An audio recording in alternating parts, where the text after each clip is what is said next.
In March 2020, as the pandemic rose and got a grip in our lives, businesses were either shut down, scaled down, and people lost their jobs. As the breadwinner, the fear of losing everything was very real this time. It was because I neglected to pay attention to structure my finances properly. It was always what if something bad were to happen and I kept postponing it. Now something bad is happening and I did not prepare myself. Fortunately enough, some events during this pandemic gave me an opportunity to take control of my finances.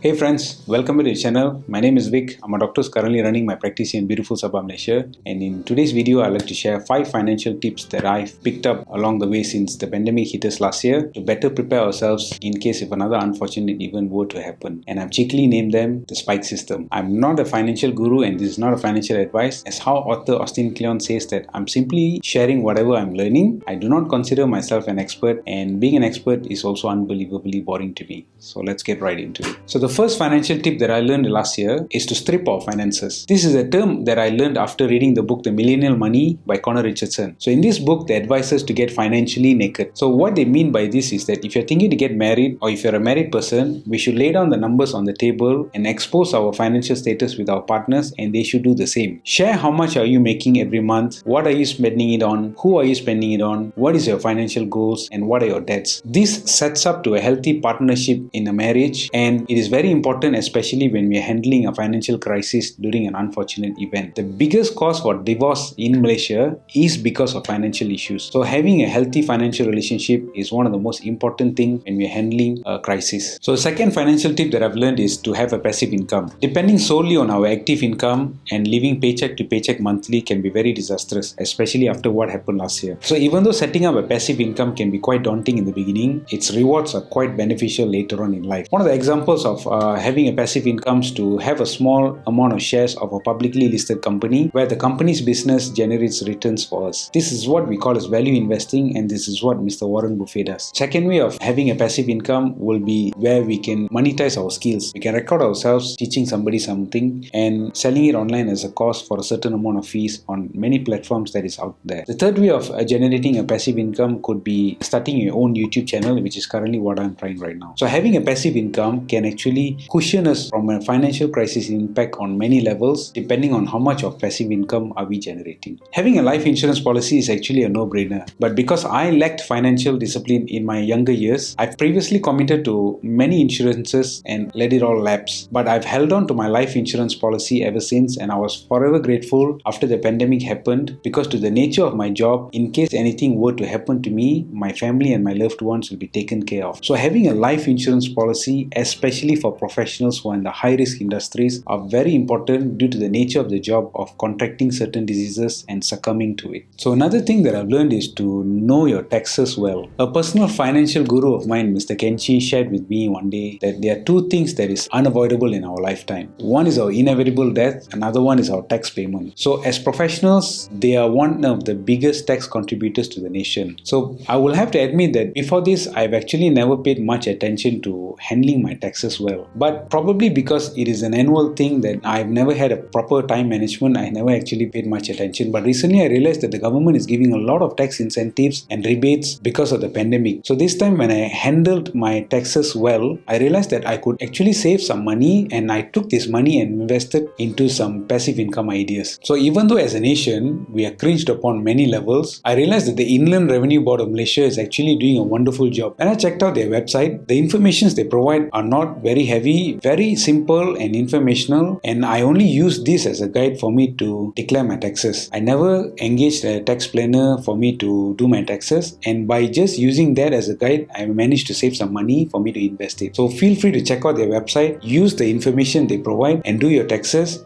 I'm pretty sure you can save some money from it. Setting up an emergency fund was always a far-fetched idea for me, and I never paid any importance to it. Until recently, after the pandemic happened, I realized that I was at risk of shutting down my practice and also losing my job. Fortunately, the government of Malaysia announced something called as loan moratorium. Every single Malaysian was entitled to extend their loans by 6 months. So what I did was I quickly signed up for this, and whatever money that I could save from this loan extension, I quickly started building up my emergency fund. So an emergency fund has to fulfill certain criteria criteria. Criteria number 1 is that this emergency fund should at least sustain your expenses for 6 months in case you lose your active job. And these expenses should be the expenses that you cannot go without by, such as food, shelter, utilities, and also loans that needs servicing, such as your house mortgage. Secondly, this fund has to be saved somewhere that is easily liquidated. I did not save my money in bank account because the interest rate provided by the bank is usually lower than the inflation rate. The money loses its value over time. So what I did was I saved my money into a unit trust fund called as ASNB. It is actually backed up by the Malaysian government. Thirdly, this money has to be touched only in the event if we lose our active source of income, such as our job. And recently, the government of Malaysia announced another round of loan moratorium. So if anybody has not set up the emergency fund, please consider to do so, because knowing that you have money saved somewhere in case an active source of income is lost is a reassuring feeling. Thinking about finance during a pandemic crisis can cause many sleepless nights, especially for breadwinners of the family, which in turn can cause many diseases later on in life. Please feel free to check out this video to know the importance of sleep and also how to sleep smarter. So till then, take care. See you all. Bye bye.